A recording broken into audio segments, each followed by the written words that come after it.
Let's go ahead and play the swing in slow motion. What we have is a pretty good setup right here. Let's watch what happens. He's working on rhythm and tempo today.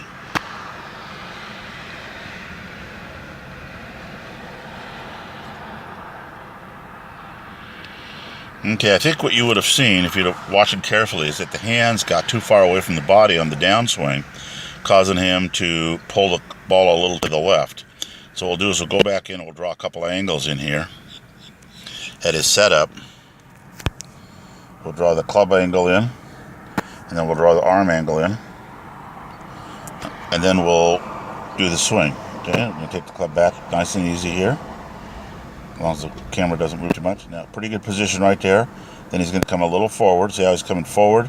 What we want is the shoulder to go down at this point, the lead shoulder to go down towards the golf ball a little bit more. You can see he's way up and out of the shot. That's out to in, not so much over the top. But we do have to get him to bring the hands to the inside so the club will exit down the line instead of so far to the left. That's why he's chunking it, pulling it, topping it, and pulling way to the left. We've got to work on keeping the hands closer to the body, more where they were at setup. Okay? What we see here at setup is that we need to have a little bit of a hip shift towards the target. We've got kind of a reverse tilt going on here. Now she's going to be a stack and tilter, so she's going to have the right leg straighten on the way back. We'll watch that, see how the right leg straighten. The shoulders go down. So now what she needs to be able to do here is keep that lead arm straight. Notice how the left arm is bent at 90 degrees. That's a loss of power, and she's got no hinging of her trail wrist. At this point, the club should be more parallel to the ground than sticking straight up.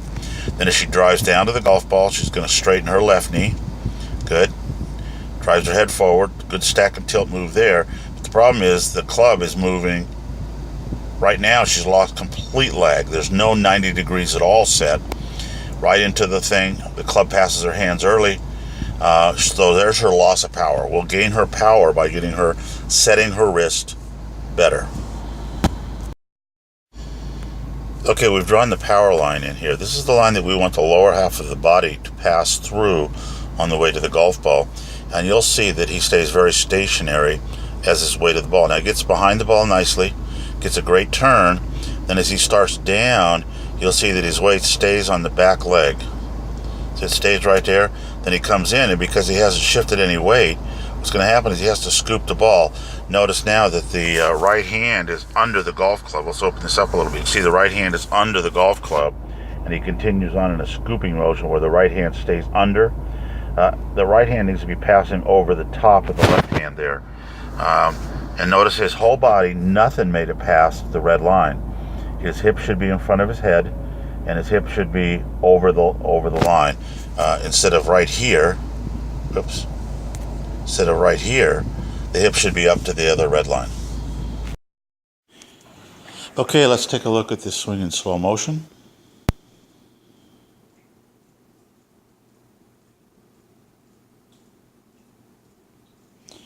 What we saw is a lot better lateral movement than we've seen in the past. See the movement into the ball right there, the bump you're getting? Very nice. Your head doesn't pass the ball before impact. It comes close, so we still got to work a little bit at keeping the head behind the line a little bit longer.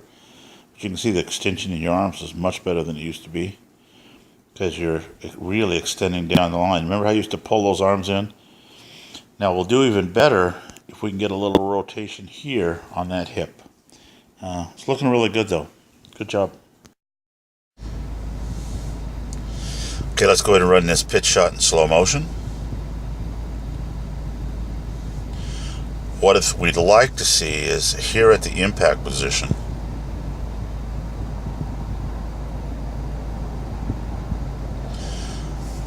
that the hips be more open than the shoulders.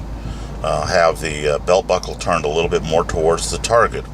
But he did a great job of holding the hands nice and steady as he's coming through. But what's happening is the hips and the shoulders are turning together rather than the hips first. Okay, we've got the power line drawn in here. Let's go ahead and watch this swing in slow motion. Good rotation. Notice the lift right there. Turns right through it very nicely. He gets a lot of transfer past the power line. The power line is where we want our weight to go through on our impact.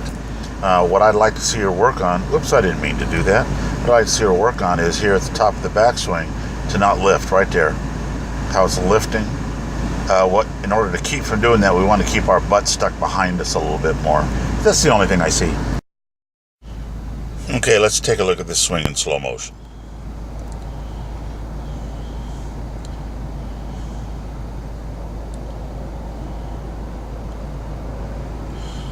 A lot of time standing over the ball. We got to reduce that great takeaway line right there. Then over the top. Now what's happening there is that the shoulders are turning before the hips. So the head and the shoulders lead the swing instead of the hips.